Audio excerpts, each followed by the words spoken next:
کا جو تعارف اللہ نے کروایا نا سب سے پہلے سورہ بقرہ کے اندر، تو وہاں پہ اللہ تعالیٰ نے یہ واضح کر دیا تھا کہ وَلَنَبْلُوَنَّكُمْ بِشَيْءٍ مِّنَ الْخَوْفِ وَالْجُوعِ وَنَقْصٍ مِّنَ الْأَمْوَالِ وَالْأَنفُسِ وَالثَّمَرَاتِ وَبَشِّرِ الصَّابِرِينَ، کہ تمہیں یقیناً یقیناً جو ہے میں آزماؤں گا خوف سے، بھوک سے، مالوں کی کمی سے، اور جو ہے رزلٹس کی کمی سے، ٹھیک ہے، اور جو ڈٹے رہیں گے اس راہ میں ان کے لیے بشارت ہے۔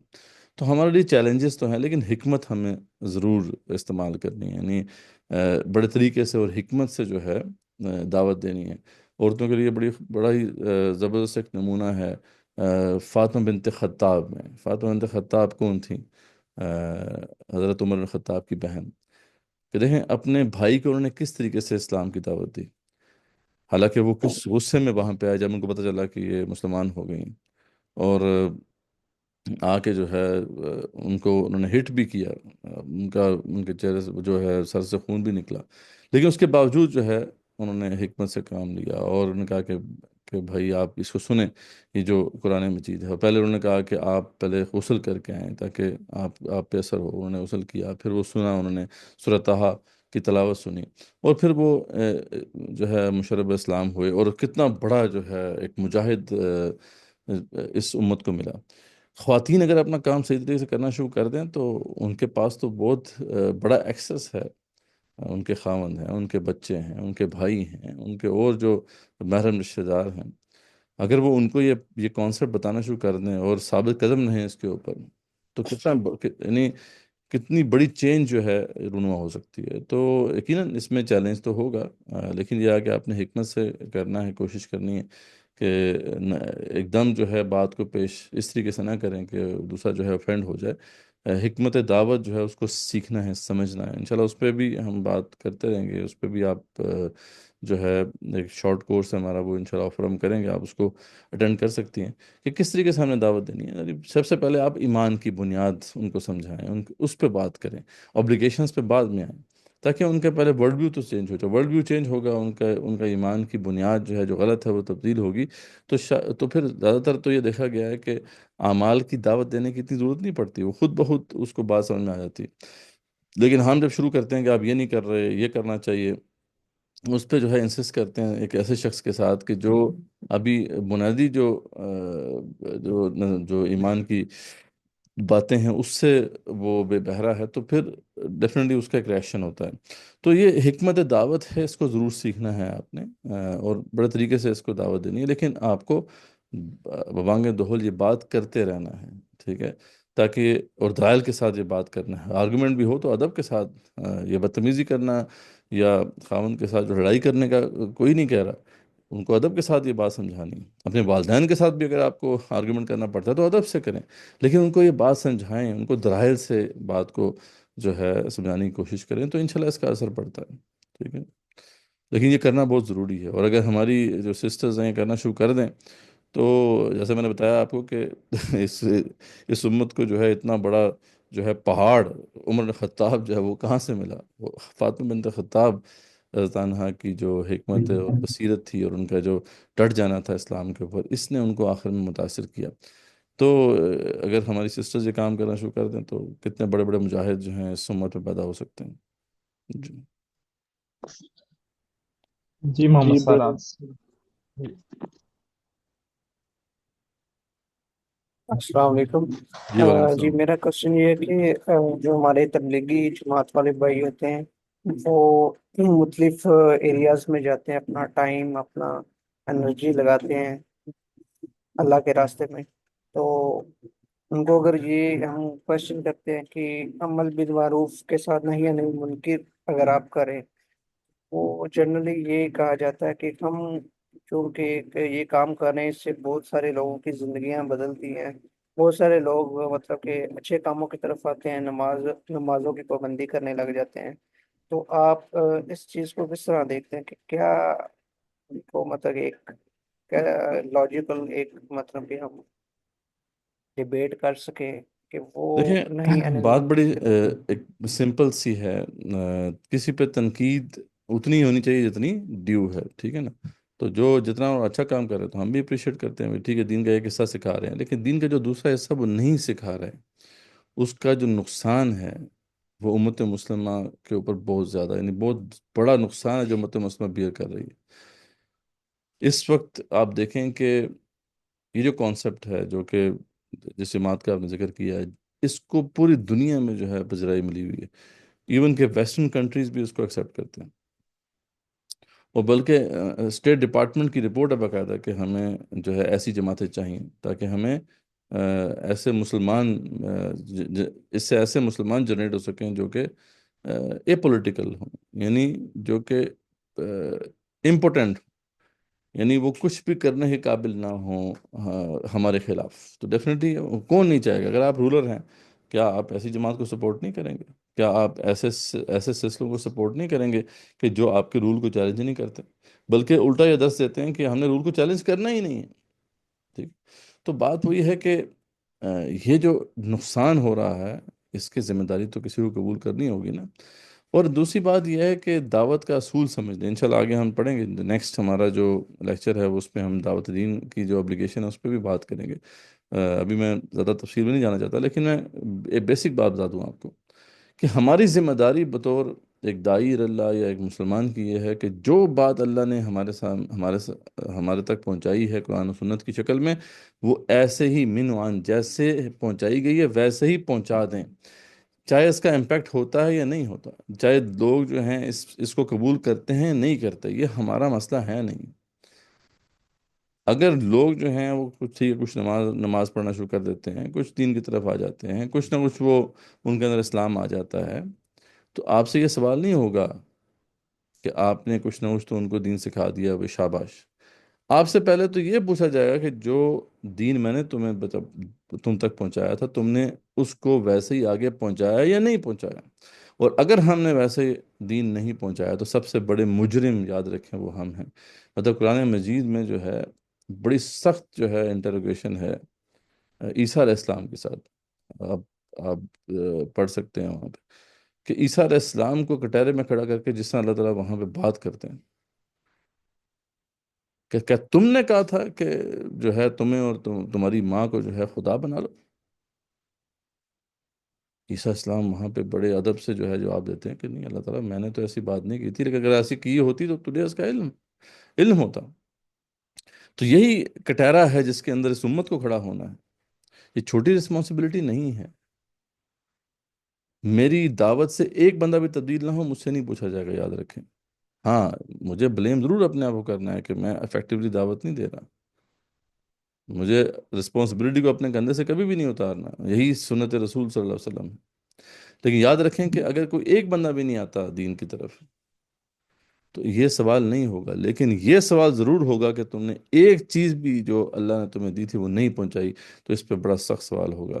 تاریخ میں ہمیں ایسے بھی لوگ ملتے ہیں کہ جنہوں نے دعوت دی اور کوئی اسلام کوئی بندہ بھی جو ہے دین اسلام کی طرف ہے، دین حق کی طرف نہیں آیا. وہ سب سے بڑی مثال ابراہیم علیہ السلام کی ہے، جس کو اللہ تعالیٰ نے اپنا خلیل کہا. اس سے بڑا اور کیا ہے جو تمغہ کسی کو آپ دے سکتے ہیں. یعنی اللہ تعالیٰ جو ہے ان کو اپنا دوست کہتے ہیں.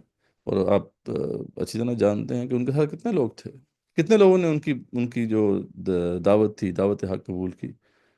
قرآن مجید اس کی گواہی دیتا ہے وَآمَنَ لَهُ لوط، ان کے اوپر صرف ان کے اپنے سگے بھتیجے لوط علیہ السلام ایمان لائے، اور بس. کوئی ایک بندہ اور نہیں تھا اس کے علاوہ جو ان کے اس دین کے تصور کو سمجھتا اور اس کو قبول کرتا.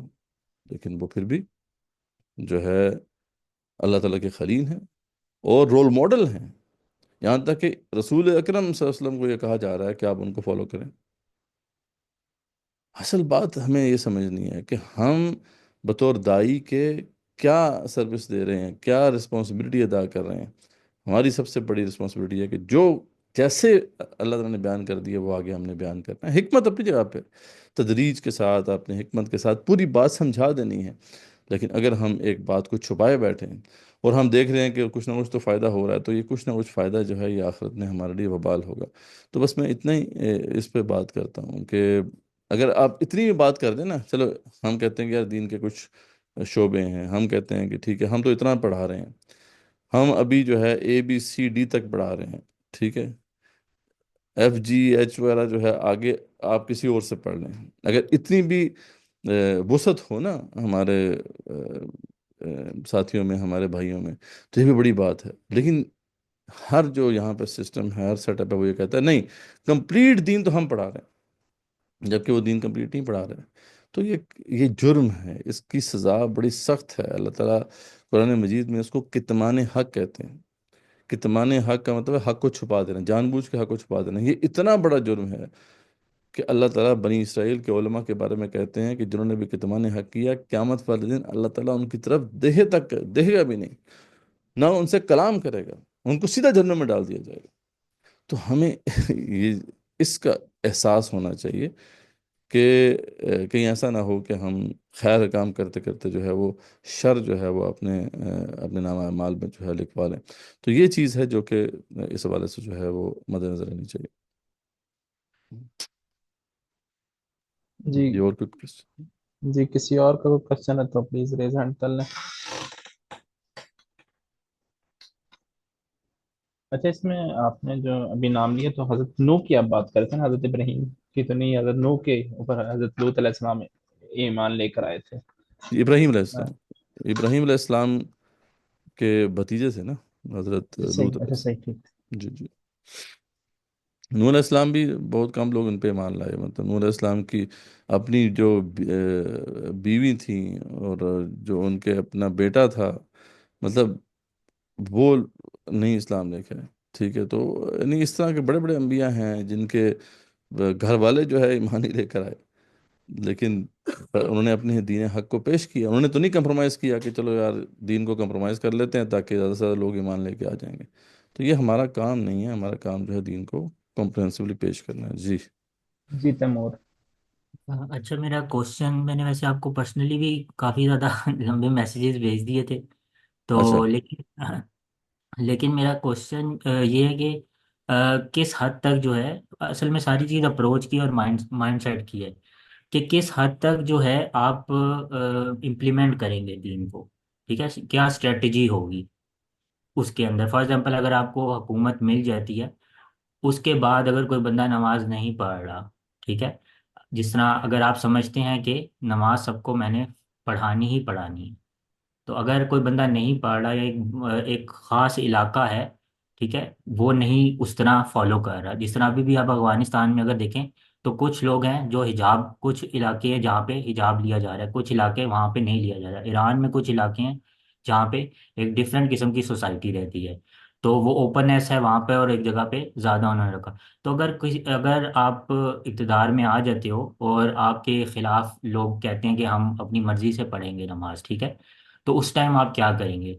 جو جاوید احمد گامدی صاحب اپنی کتاب میں مینشن کرتے ہیں، وہ کہتے ہیں کہ آپ صرف دعوت دے سکتے ہو، اپنا سرمن جمعے کا یوز کر سکتے ہو، میڈیا کو یوز کر سکتے ہو انفلوئنس کرنے کے لیے، لیکن ان کو بائی فورس کسی ڈنڈے کے تحت جو ہے آپ ان کو نہیں کر سکتے. یا پھر آپ یہ کہتے ہیں کہ نہیں، ہماری تعداد ہی اتنی زیادہ ہوگی کہ یہ جو ہے میٹر ہی نہیں کرے گا، لوگ ہی اتنے زیادہ ہو گئے ہوں گے ہمارے ساتھ. تو وہ پھر کانسیپٹ نا دعوت و تبلیغ کی طرف زیادہ چلے جاتا ہے، جو کہ ہماری دیوبند جماعت کر رہی ہوتی ہے. تو یہ تھوڑا سا ہے کہ اس کی پریکٹیکلٹی کیا ہوگی. جی تیمور بھائی، اس پہ خیر اس کو میں انشاءاللہ سیپریٹ بھی آپ کو ویڈیوز بھیج دوں گا. جاوید احمد غامدی صاحب کے جو کانسیپٹس ہیں ان کا ہم نے ریبٹل کیا ہے. آ، ان کا سب سے بڑا ایشو یہی ہے کہ وہ جو کانسیپٹ آف دین پیش کر رہے ہیں وہ نہ تو آپ کو رسول صلی اللہ علیہ وسلم کی زندگی میں نظر آتا ہے، نہ وہ صحابہ کرام کی زندگی میں نظر آتا ہے. اور وہ خاص طور پہ یہ کہتے ہیں کہ صحابہ کی انڈرسٹینڈنگ بھی ٹھیک نہیں تھی. ٹھیک ہے، رضوان اللہ تعالیٰ علیہم. تو خیر یہ جب اس طرح آپ کلیم کرتے ہیں تو پھر ڈیفینیٹلی آپ کچھ بھی کہہ سکتے ہیں. حالانکہ قرآن مجید میں واضح طور پہ اللہ کا حکم موجود ہے کہ جب ریاست اسلامی ریاست ہوگی تو وہ کیا کرے گی. بہرحال یہ ٹاپک کیونکہ ہم نے بعد میں اس کو ایڈریس کرنا ہے تو میں نہیں چاہ رہا کہ اس پہ ڈیٹیل میں جاؤں، لیکن ایک آیت ہے اور وہ غامدی صاحب بھی اسے پیش کرتے ہیں. بائی دا وے جب وہ ریاست کی ذمہ داریاں بیان کرتے ہیں تو اسی آیت کو پیش کرتے ہیں کہ الذین ان مکناہم فی الارض اقاموا الصلاۃ وآتوا الزکاۃ وامروا بالمعروف ونہوا عن المنکر. کہ یہ وہ لوگ ہیں جن کو جب اللہ تعالیٰ دنیا میں حکومت عطا کرے گا یا اتھارٹی عطا کرے گا تو کیا کریں گے؟ یہ نماز کو قائم کریں گے، زکوٰۃ کی ادائیگی کو انشور کریں گے، اوامر جتنے بھی اوامر ہیں امرو بالمعروف ان کو نافذ کریں گے، اور نہو عن المنکر اور منکر سے روکیں گے. تو یہ 4 کام ہے جو غامد صاحب کہتے ہیں کہ ایک ریاست کی ذمہ داریوں میں سے ہیں. اور اس میں پہلے 2 کو تو وہ مانتے ہیں کہ نماز کو قائم کرنا اور زکوٰۃ کی وصولی کو کرنا. اس کو تو غامد صاحب بھی تسلیم کرتے ہیں، اور یہ بات تو بنیادی ذمہ داریوں میں سے ہے کہ نماز، جیسے آپ نے کہا نا کہ اگر وہ نہیں پڑھتا تو اسے پڑھایا جائے گا، زبردستی پڑھایا جائے گا. اور اس میں ہمارے چاروں ائمہ متفق ہیں، بلکہ اس کی سزاؤں پہ اختلاف ہے. مطلب صرف امام حنیفہ رحمۃ اللہ علیہ جو ہے اس پہ ایک لینئر سزا رکھتے ہیں. وہ کہتے ہیں کہ اگر کوئی نماز نہیں پڑھا اسے جیل میں ڈالو، اور اسے نماز کا وقت آئے تو کوڑے مارو، تاکہ وہ نماز کا عادی بن جائے. نماز کا عادی بن جائے تو چھوڑ دو. باقی تینوں امام جو ہیں وہ اس پر متفق ہیں کہ اس شخص کو اب زندہ رہنے کا حق نہیں ہے. امام مالک اور امام جو شافعی ہیں وہ تو کہتے ہیں کہ مسلمان تو یہ ہے، لیکن یہ ہے کہ اس نے کبیرہ اتنا بڑا گناہ کیا ہے کہ اب اس کو قتل کر دیا جائے. جبکہ امام احمد بن حنبل تو اس کے کفر کے قائل ہیں. تو یعنی یہ باقاعدہ، یعنی یہ انشور ہوگا، آئی ڈی کارڈ ہے ایک مسلمان کا نماز پڑھنا. اس طرح زکوٰۃ کا معاملہ ہے. زکوٰۃ کے اوپر جو ہے آپ کو پتہ ہے کہ ابو صدیق رضی اللہ عنہ جو ہے انہوں نے جہاد کیا ان لوگوں سے جو زکوٰۃ ادا نہیں کر رہے تھے ریاست کو. تو یہ 2 بنیادیں تو غامد صاحب بھی مانتے ہیں. آگے جو 2 چیزیں ہیں جن کے اندر وہ ہیرا پھیری کرتے ہیں، جس میں جب ان سے جب اللہ تعالیٰ کہتے ہیں کہ امروا بالمعروف و نہوا عن المنکر. اب یہاں پہ اللہ نے کیا کہا ہے؟ تمام اوامر، تمام نواہی. اوامر سے مراد کیا ہے؟ جو بھی ڈوز ہیں، اور نواہی کون سے ہیں؟ ڈونٹس ہیں. جو اللہ نے کہا یہ کرو، یہ کرو، یہ کرو، یہ کرو، اس کو وہ نافذ کریں گے. اور جس سے منع کیا گیا یہ نہ کرو، یہ نہ کرو، یہ نہ کرو، اس سے روکیں گے. یعنی ریاست کی یہ ذمہ داری ہوگی. اب ہم تو چلو دعوت ہی دے سکتے ہیں کہ ریاست صرف دعوت دے گی، ٹھیک ہے. اچھا، اس پہ بھی غامد صاحب ایک بات تو کرتے ہیں، اچھا کہ دعوت تو آپ دیں گے، لیکن جہاں پہ وہ جو اس کا جرم ہے وہ فساد پھیلانے کا باعث بن جائے تو اس کو روکنا ہوگا، ریاست اس میں عمل میں آئے گی. لیکن یہاں پہ جو اصل میں جہاں پہ اختلاف پیدا ہوتا ہے، وہ کہتے ہیں کہ یہ جو ہیں یہ کوئی حکمن اوامر نواہی نہیں ہے. یعنی یہ وہ احکامات نہیں ہیں جو قرآن و سنت میں اللہ تعالیٰ نے دی ہیں، بلکہ یہ تو فطرت انسانی سے جو ہے نکلنے والے وہ کچھ ایسی چیزیں ہیں جو متفق ہیں پوری انسانیت میں. اب یہ کہاں سے وہ لے کر آ گئے؟ یہ حق ان کے پاس کہاں سے آ گیا؟ کریٹیکل انالیسس کا ایک سمپل ٹول میں آپ کو بتا دیتا ہوں جس سے مسئلہ آپ کا حل ہو جائے گا. دیکھیں، شریعت جو ہے وہ کس نے دی ہے؟ وہ اللہ نے دی ہے اور اس کے رسول نے دی ہے صلی اللہ علیہ وسلم. اور صرف یہ انہی 2 کا ہی حق ہے کہ یہ اس کی جو وضاحت پیش کر دیں وہ حتمی ہے. کسی اور کا ابھی حق ہے ہی نہیں کہ وہ ان کی انڈرسٹینڈنگ کے اوپر اپنی انڈرسٹینڈنگ لے کر آئے. ہاں، کہیں پہ اگر ان دونوں نے کوئی بات نہیں کی تو پھر ہم صحابہ کی طرف جائیں گے رضوان اللہ تعالیٰ علیہم، جو سب سے زیادہ قریب تھے رسول اکرم صلی اللہ علیہ وسلم، کیونکہ ان کی انڈرسٹینڈنگ کیا تھی. پھر ہم تابعین و تبع تابعین کی طرف آئیں گے. لیکن غامدی صاحب نہ تو اس انڈرسٹینڈنگ کو مان رہے ہیں جو اللہ تعالیٰ نے دی، نہ اس انڈرسٹینڈنگ کو مانتے ہیں جو رسول صلی اللہ علیہ وسلم نے دی، نہ باقی صحابہ اور رضوان اللہ تعالیٰ علیہم اور تابعین و تبع تابعین کو تو وہ تسلیم ہی نہیں کرتے. تو ایک اپنی انڈرسٹینڈنگ لے کے آ رہے ہیں قرآن سے جو قرآن و سنت کی واضح انڈرسٹینڈنگ کے برخلاف ہے. تو یہ کیسے ایکسیپٹیبل ہو سکتا ہے؟ ہر بندے کو بڑے آسانی سے یہ بات سمجھ میں آ جائے گی. آپ ان کا یہ میزان میں بھی پڑھ لیں یہ جو بات ہے، اور لیکچر بھی آپ نے یقیناً سنا ہوگا. اس کے اندر انہوں نے یہ صاف کہا ہے کہ یہ اوامر نواہی جو ہیں یہ احکامات نہیں ہیں، بلکہ یہ فطرت انسانی سے جو ہے چیزیں نکلتی ہیں. وہ ہیں کہ جو تمام انسانیت جو ہے جن کو اچھا سمجھتی ہے، اور یا تمام انسانیت جن کو برا سمجھتی ہے. ابھی یہ کہاں سے آپ لے کر آ گئے؟ اللہ بتا رہے ہیں کہ یہ میرے اوامر ہیں، میرے نواہی ہیں. تو قرآن میں اللہ نے دیے ہیں نا ڈوز اینڈ ڈونٹس. تو آپ کہہ رہے ہیں کہ وہ ڈوز اینڈ ڈونٹس یہاں مراد نہیں ہے. یہ کس نے آپ کو کہا؟ کہاں سے آپ نے اخذ کیا؟ تو یہ وہ چیزیں ہیں کہ جو جہاں پہ ان کی جو انڈرسٹینڈنگ ہے وہ غلط ہے انفارچونیٹلی، جس کی وجہ سے بہت سے پھر مسائل پیدا ہوتے ہیں. ہوپ فلی یہ آنسر ہوگا. اب انشاءاللہ اس تفصیلی چیزیں اس کے اوپر آپ کو مل جائیں گی، میں آپ کو شیئر کر دوں گا. جی چلو.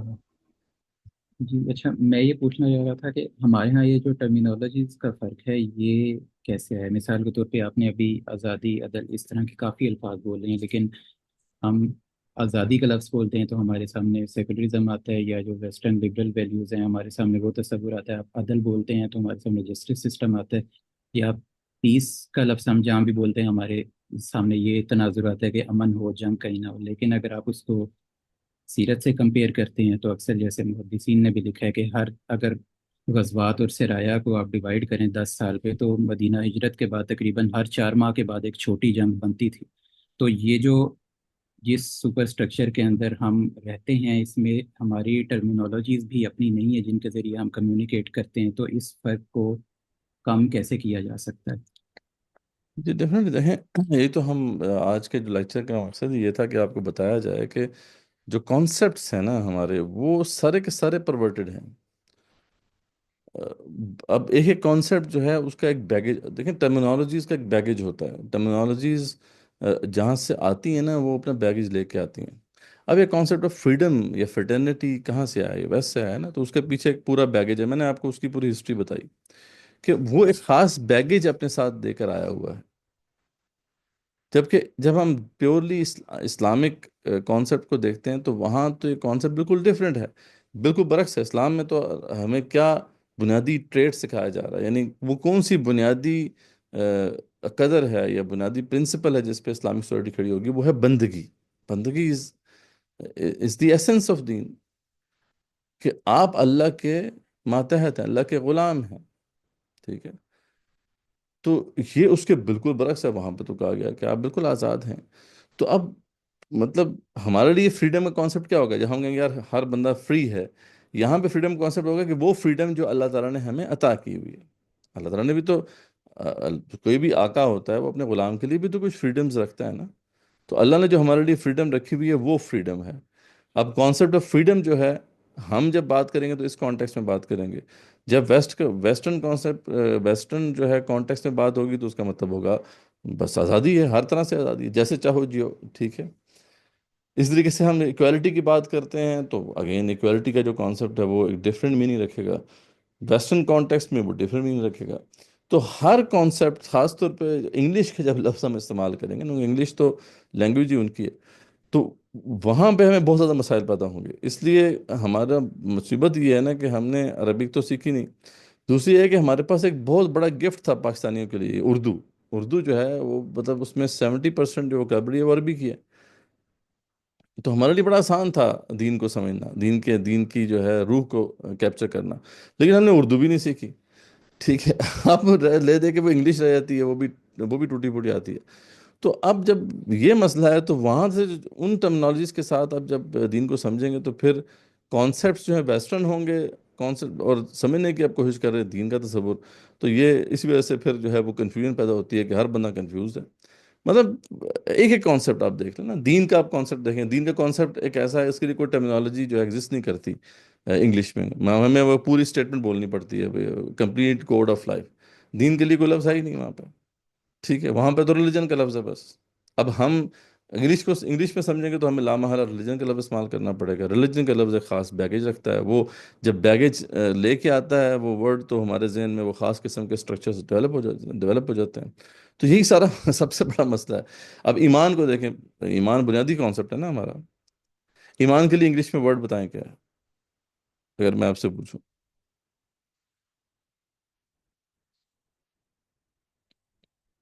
کوئی بتائے گا ایمان کے لیے انگلش میں ورڈ کیا ہے؟ جی، عام طور پہ بلیف کا لفظ استعمال کرتے ہیں، لیکن بس پھر ظاہر ہے وہ اب یہی فرق آیا بلیف ہے. وہ کہتے ہیں کہ آپ بلیف ایک از انسان کو مانے. کانٹرری ٹو ایمان.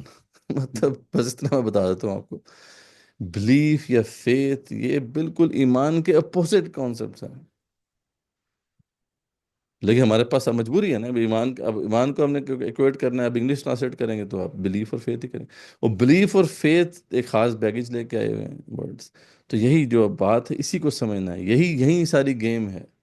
ٹھیک ہے، کہ ٹرمینالوجیز کے ساتھ کانسیپٹس ہوتے ہیں. ہمارا سب سے بڑا مسئلہ ہے کہ ہم کانسیپٹس کو صحیح طرح سمجھے ہی نہیں ہے جو اسلام کے کانسیپٹس ہیں. یہ سارے کے سارے جو کانسیپٹ ہمارے اندر ڈلے ہوئے ہیں وہ سارے پرورٹڈ ہیں. وہ ایک ایک کر کے ہمیں اس کانسیپٹ کو باہر نکالنا ہے، اس کو کریٹیکلی انالائز کر کے اس میں سے جو گندگی ہے وہ باہر نکال کے پھر وہ پیور کانسیپٹ آپ کے سامنے آئے گا. پھر اس کو انٹرنلائز کرنا ہے. ایک تو کانسیپٹ کو سمجھنا ہے یہاں پہ، پھر اس کو انٹرنلائز کرنا ہے، اپنی سائیکالوجی کا حصہ بنانا ہے. Then you will have a proper Muslim character. یعنی آسان کام نہیں ہے. اور یہ جو ہمارے کورسز جو ہم جہاں پہ آفر کرتے ہیں، ہم اسی پہ فوکس کرتے ہیں. یہ جو سارے جو آپ کے لیے جو ہے اسائنمنٹس کا سلسلہ ہے، یہ اس ایک ایک کانسیپٹ کو تاکہ آپ ماسٹر کر سکیں. کیونکہ پہلے اب یہاں اسے ماسٹر کریں گے تو یہ انٹرنلائز ہونا شروع ہوگا. تو انشاءاللہ جب اس کو آپ کریں گے اسائنمنٹس کو اور کوئزز کو تو یہ انٹرنلائز ہونا شروع ہو جائیں گے انشاءاللہ. لیکن اس میں ایفرٹ اگزائی ہوگی. ٹھیک ہے. جی غوث، ٹھیک ہے سعد بھائی، کیا کیا ایک دو جائے کوشچن ٹائم اور تو تھے بھی. نہیں، ایک دو کوشچن تھے ویسے تو. چلیں. اسائنمنٹ کا ایک بتا دیتے، اس کے بعد میں باقی غوث. اسائنمنٹ تو 3 سر کانسیپٹس آج ہم نے پڑھے ہیں، یعنی 3 کانسیپٹس کو انشاءاللہ وہ آپ کے سامنے آ جائے گی وہ ڈیٹیلز ساتھ بھی شیئر کر دیں گے. آپ نے وہ again teaching is learning. Richard Feynman ایک بہت بڑے فزسسٹ تھے. ان کا ایک فائنمن ٹیکنیک ہے، اس پہ میں کچھ ویڈیوز بھی شیئر کروا دوں گا انشاءاللہ. تو وہ یہ کیا کرتے تھے کہ کسی کانسیپٹ کو آپ نے صحیح طرح سمجھنا ہے تو اس کی 3 لیولز آف انڈرسٹینڈنگ ہے. پہلی انڈرسٹینڈنگ کا لیول یہ ہے کہ آپ اس کانسیپٹ کو سمجھیں. اس کے لیے ملٹیپل سورسز ہیں، آپ پڑھیں. آپ کو بکس بھی شیئر ہوگی ہوں گی، نوٹس بھی شیئر ہو گئے ہوں گے انشاءاللہ، اور بھی چیزیں شیئر ہو جائیں گی. کچھ جو سابقہ لیکچرز ہیں ان کی بھی ویڈیوز ہیں، کچھ اینیمیشنز بھی ہیں، وہ ساری آپ کو مل جائیں گی انشاءاللہ. تو پہلی لیول آف انڈرسٹینڈنگ تو اسی طرح حاصل ہو جائے گی. لیکن دوسری لیول آف انڈرسٹینڈنگ اس وقت حاصل ہوگی جب آپ اس کانسیپٹ کو ڈیلیور کرنے کے قابل ہو جائیں گے، آپ اس کو کنوے کرنے کے قابل ہو جائیں گے. تو یہ اسائنمنٹ ہے کہ جو 3 کانسیپٹس ہیں ان کو اپنے الفاظ میں آپ نے بیان کرنا ہے. آپ وائس نوٹ بھیج دیں، بے شک وائس نوٹ کر کے بھیج، آپ لکھ کے بھیج دیں، یا آپ کوئی پریزنٹیشن پاور پوائنٹ پریزنٹیشن بنا کے وہ اس کو جو ہے کیپچر کر کے، اسکرین کیپچر کر کے بھیج دیں، جس طرح بھی آپ کرنا چاہتے ہیں. بٹ یہ اسائنمنٹ آپ کریں گے تو آپ دیکھیں گے یہ کانسیپٹ جو ہے یہاں پہ کلیئر ہوگا. یہاں پہ جب کلیئر ہوگا تو پھر انٹرنلائز ہونا شروع ہوگا، یاد رکھیں. تو اگر یہاں پہ کنفیوژن ہوئی تو پھر یہ انٹرنلائز نہیں ہوگا. اور اس کے لیے تھوڑا سا ٹرین کرنا ہوگا اپنے مائنڈ کو آپ کو. یعنی یہ اتنا آسان نہیں ہے کہ ماڈرن ورلڈ کے اندر، جیسے ہم بات کر رہے تھے، کسی بھائی نے بڑی اچھی ایک کویشچن کیا تھا نا کہ یہ پوسٹ ماڈرن ورلڈ ہے، یہاں پہ ہماری یہ کیپبلٹی جو ہے نا وہ کرٹیکل تھنکنگ کی، وہ بالکل ختم ہو چکی، پیدل ہو چکی. تو اب اس کو تھوڑا تھوڑا سا ٹرین کرنا پڑے. اس لیے ہم نے اس کو نا چھوٹے چھوٹے کانسیپٹ میں ڈیوائڈ کیا، تاکہ ایک کانسیپٹ کو سمجھنا ذرا آسان ہو سکے. ورنہ اگر ایک ہی ساتھ ہم سب کو سارے کانسیپٹ کو پکڑنے کی کوشش کریں گے تو مائنڈ نہیں کیچ کر سکے گا. ایک ایک کانسیپٹ کو سمجھیں اور پھر اس کو ڈلیور کرنے کی کوشش کریں. اور پھر تھرڈ لیول انڈرسٹینڈنگ رچرڈ فائنمین یہ کہا کرتے تھے کہ اس وقت حاصل ہوگی جب when you are able to convey the message in the most simplified way. یعنی آپ بچوں کو بھی وہ سمجھا سکیں. آپ جو گاؤں کے لوگوں کو، دیہات کے لوگوں کو آپ سمجھا سکیں، آپ ان لوگوں کو سمجھا سکیں جو بڑے پڑھے لکھے نہیں ہیں، ان کو بھی وہ کانسیپٹ آپ سمجھا سکیں. تو پھر then you will have the proper level of understanding, اور پھر وہ انٹرنلائز ہونا شروع ہو جائے گا. تو انٹرنلائزیشن ایک پروسیس ہے جو اس کے بعد شروع ہوتا ہے. تو یہی ہم چاہتے ہیں کہ یہ کانسیپٹ جو ہیں وہ پورے طریقے سے جو ہے مائنڈ میں اچھی طریقے سے بیٹھ جائیں، ان کے اندر سے جو پرورژنز ہیں وہ نکل جائیں، اور پھر وہ انٹرنلائز ہوں. انشاءاللہ جب انٹرنلائز ہوں گے تو یو ول فیل، آپ کو چینج نظر آنا شروع ہو جائے گا انشاءاللہ. ٹھیک ہے. السلام علیکم سر. جی جناب. اچھا سر، میرا بڑا بیسک سا کوشچن ہے. جیسا کہتے ہیں کہ آپ کی آواز جو بالکل نہیں آ رہی. اب ٹھیک ہے؟ کچھ بہتر ہے، جی بولیے. اچھا، بڑا بیسک سا کوشچن ہے کہ کہتے ہیں کہ جو سب سے پرانا ریلیجین ہے وہ ہندوازم ہے. تو جیسے اگر دیکھا جائے تو ہندو جو مذہب کا جو کانسیپٹ ہے یہ دین میں بھی ہے. اور جتنے بھی ہمارے انبیاء علیہ السلام آئے ہیں، مطلب نبی پاک صلی اللہ علیہ وسلم نے یہ جو دین اسلام ہمیں دیا، اس سے پہلے جو انبیاء علیہ السلام آتے رہے ہیں وہ بھی دین اسلام ہی مطلب وہ پریچ کرتے رہے ہیں، یا وہ مذہب کے ریلیٹڈ بتاتے رہے ہیں. جیسے حضرت آدم علیہ السلام سے اگر ہم چلتے ہیں تو وہ بھی مطلب جو ہے کمپلیٹ کوڈ آف لائف اس کے بارے میں بتاتے رہے ہیں، یا صرف مذہب کے بارے میں؟ قرآن مجید کی اس پہ واضح گواہی موجود ہے. اور اس پہ اللہ تعالیٰ فرماتے ہیں کہ لقد ارسلنا رسلنا بالبینات وانزلنا معهم الکتاب والمیزان، کہ یقیناً اللہ نے رسولوں کو بھیجا جو ہے معجزات دے کر. لقد ارسلنا رسولنا بالبینات، واضح معجزات دے کر بھیجا. اور وانزلنا معهم الکتاب والمیزان، اور ان کے ساتھ کتاب بھی ہم نے دی اور میزان بھی دیا. یہ میزان کیا ہے؟ یہ نظام عدل ہے، نظام عدل و قسط ہے. تو ہمیشہ دین جو ہے اسلام ہی رہا، یاد رکھیں. آدم علیہ السلام سے لے کر رسول اکرم صلی اللہ علیہ وسلم تک ایک ہی دین تھا جو پیش کیا گیا، ٹھیک ہے، لیکن بعد میں لوگوں نے جو ہے پھر اس کے اندر پرورژن کی، اس کے اندر تبدیلیاں کی، اور پھر وہ اس کو جو ہے وہ پرورٹ کرتے گئے۔ تو اسلام تو یہی کہتا ہے، اسلام تو یہ واضح طور پہ جو ہے ہمیں یہ ہدایت دیتا ہے کہ اسلام کا جو کانسیپٹ ہے وہ ہمیشہ سے رہا ہے، یہ ابدی حق ہے جو کہ ہمیشہ پیش کیا گیا، اور یہی تاکہ ہمیں قیامت جو ہے پیش کیا جاتا رہے گا۔ پر ورژن جو ہے ہمیشہ انسانوں نے اس کے اندر ڈالی ہے، ٹھیک ہے، تو یہ بالکل ایسے ہی ہے۔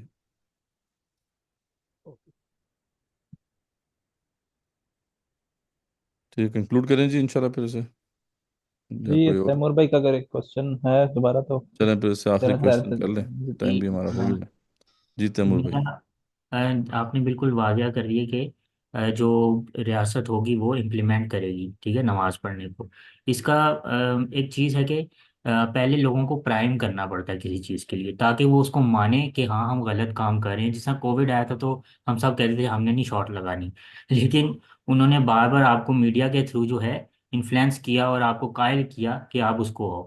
تو میرے خیال سے جب تک آپ علماء کو ساتھ نہیں لیں گے، ٹھیک ہے، علماء آپ کی بات سے ریزونیٹ نہیں کر رہے ہوں گے، تب تک جو ہے ان کا ماحول بنانا، اس طرح کا ماحول بنانا پہلے سے ہی کہ جب آپ اقتدار میں ہو تو ان کو پتا ہو کہ ہاں ہم یہ گناہ کر ہی رہے تھے پہلے سے۔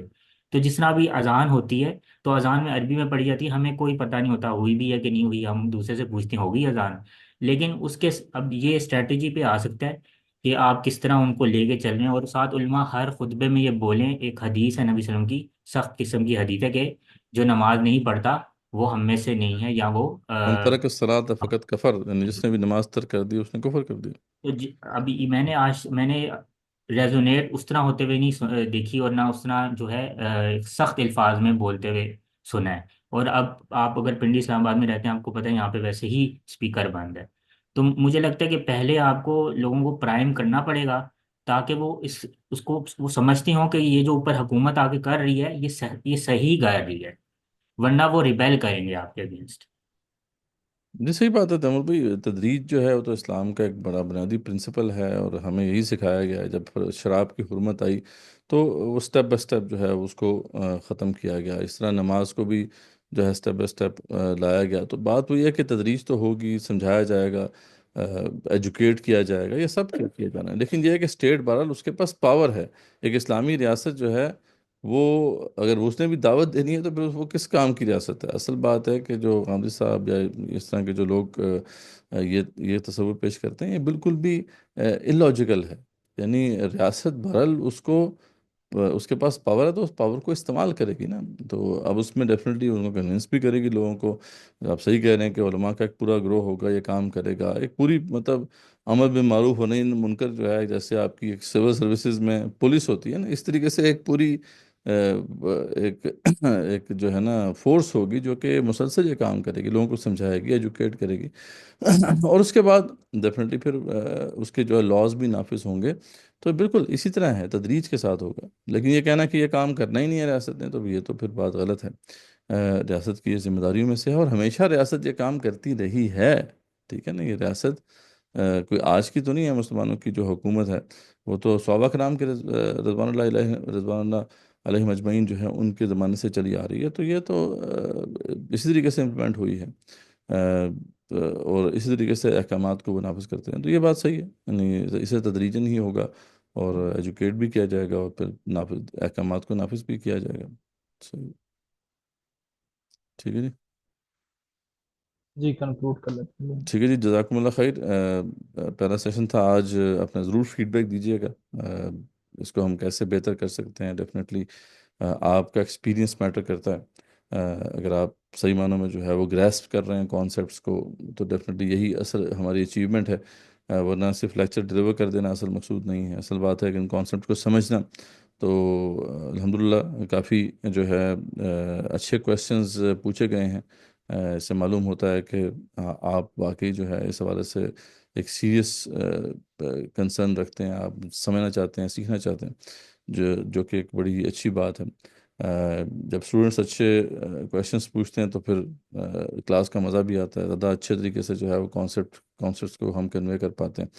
تو ضرور کوشچن ضرور پوچھیں، جیسا بھی کوشچن ہے ضرور پوچھیں، وہ کوشچن پوچھیں گے تبھی جو ہے وہ یہ کانسیپٹ جو ہے سمجھ میں آئے گا۔ باقی اسائنمنٹس ضرور اٹیمپٹ کریں۔ ابھی کوئز تو ابھی آپ سے شیئر نہیں کیا جائے گا، کوئز کچھ ایک دو لیکچرز کے بعد ہی آئے گا، لیکن یہ ہے کہ اسائنمنٹس آپ کو مل جائیں گی، نہیں یہ 3 کانسیپٹ جو آج ہم نے پڑھے ہیں اس پہ اسائنمنٹ مل جائے گی، میں نے آپ کو بریفلی اس کے بارے میں بتا دیا ہے، ضرور اٹیمپٹ کریں، انشاءاللہ آپ کو اس کا ریویو بھی ملتا رہے گا۔ یہ آپ کے اپنی انڈرسٹینڈنگ کے لیے بہت بہتر ہے، اور اصل آبجیکٹیو یہی ہے کہ ان کانسیپٹس کو جو ہے آپ کو سمجھنا بھی ہے اور پھر انٹرنلائز بھی کرنا ہے انشاءاللہ، اور جیسے جیسے ہم آگے بڑھتے جائیں گے اور یہ کانسیپٹس آپ کے اندر انٹرنلائز بھی ہوتے جاتے ہیں تو یہ پھر اصل اچیومنٹ ہے، اصل فائدہ تبھی ہوگا انشاءاللہ۔ تو نیکسٹ کلاس تک کے لیے اجازت، جزاکم اللہ خیر، وآخر دعوانا الحمدللہ رب العالمین۔